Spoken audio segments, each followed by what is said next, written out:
बहुत समय पहले की बात है। एक बूढ़ी अम्मा थी, उनके एक बेटा और एक बहू थे। बूढ़ी अम्मा छठी मैया की परम भक्त थी और हर साल पूरी श्रद्धा से छठी मैया का व्रत करती। परंतु उनकी बहू नए विचारों वाली थी, वो पूजा पाठ में विश्वास नहीं करती थी। एक बार बूढ़ी अम्मा छठ पर्व करने की तैयारी कर रही थी। बूढ़ी अम्मा की बहू उन पर जोर जोर से हंसने लगी और बोली अरे माँ जी, तुम भी ना, पता नहीं लोग आजकल के जमाने में आसमान को छू रहे हैं और तुम आज भी इतनी अंधविश्वासी हो। पढ़ी लिखी बहुओं को छठी मैया की लीला सुना रही हो और पूजा करने की जबरदस्ती कर रही हो। पता नहीं क्या होगा आपका।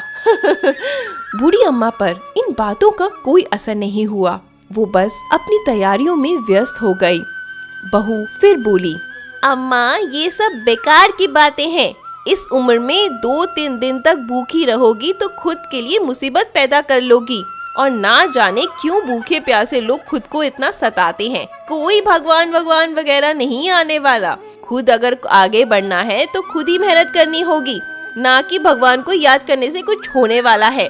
नहीं बहू की ये बातें सुनकर बूढ़ी अम्मा मुस्कुराई और बोली, अरे बेटा, तुम शायद नहीं जानती, शादी के बाद मेरी संतान नहीं हो रही थी, तब मैंने इन्हीं छठी मैया के व्रत को किया था। तब छठी मैया ने मेरी पुकार सुन ली और ये तेरा पति छठी मैया के प्रसाद से ही तो है यहाँ पर। देख बेटा, छठी मैया हर किसी की पुकार सुनती है, बहुत दयालु है छठी मैया।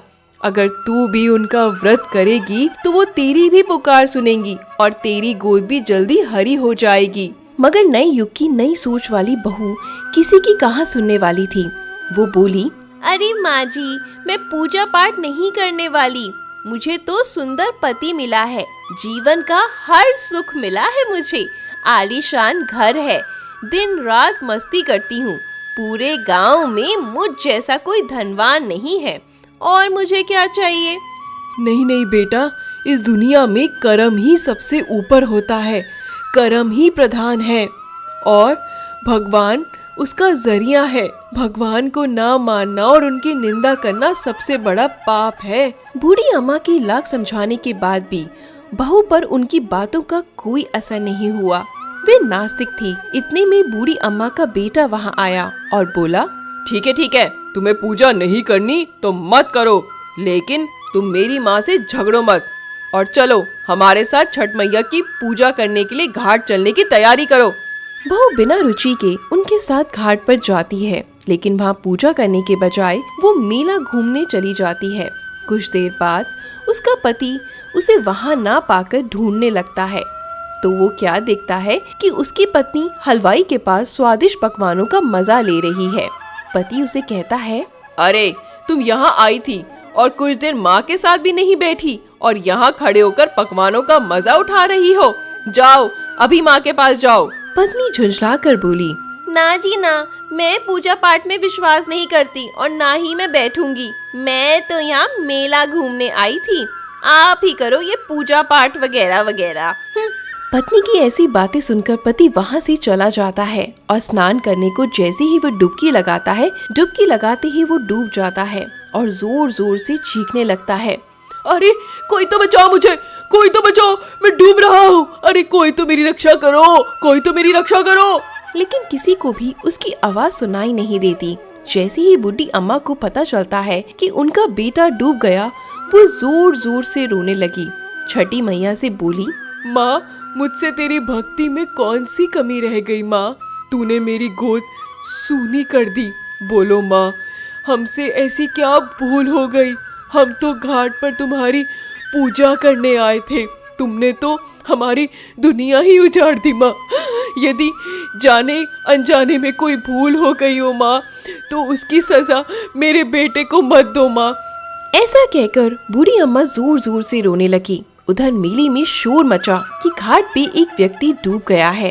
ये सुनकर बहू दौड़े दौड़े वहाँ आती है और क्या देखती है कि उसकी सास जोर जोर से रो रही है और उसका पति डूब गया है।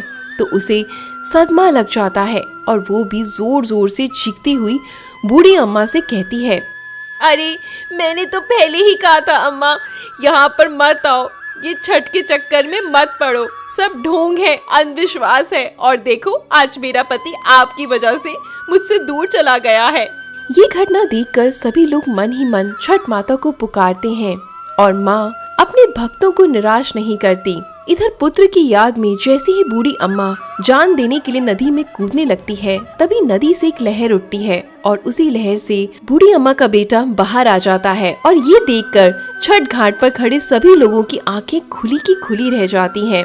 बूढ़ी अम्मा खुशी से रोने लगती है, बहू भी खुशी के मारे जोर जोर से रोने लगती है। इतने में बहुत तेज गरजना के साथ छठी मैया प्रकट हुई और बोली, मैं कभी अपने बच्चों का आहत नहीं करती।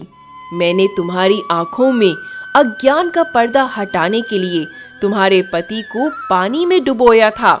मैं सदैव अपने भक्तों की रक्षा करती हूँ। इस कलयुग में जो भक्त मेरी पूजा करता है, मैं उसकी मनोकामना पूर्ण करती हूँ। ये कहकर छठी मैया अंतर्ध्यान हो गई और घाट पर मौजूद सभी लोग छठी मैया की जय जयकार करने लगे। जय हो छठ मैया की।